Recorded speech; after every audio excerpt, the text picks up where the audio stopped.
Sophia, a Girl Scout from Troop 8014. Today I will be showing you how to make a DIY bird feeder.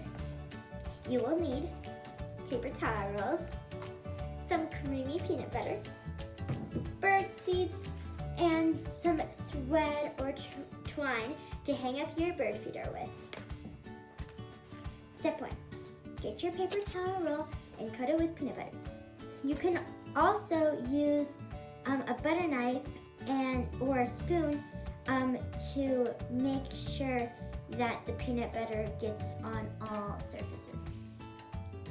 Next, put the bird seeds on the peanut butter.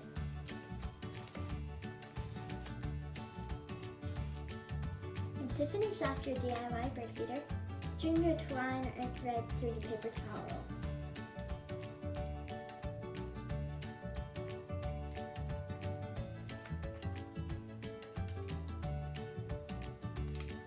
Voila!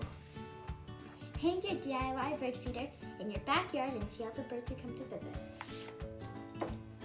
Thank you for watching, and I hope you have a good time making this DIY bird feeder. Bye! Have a good day!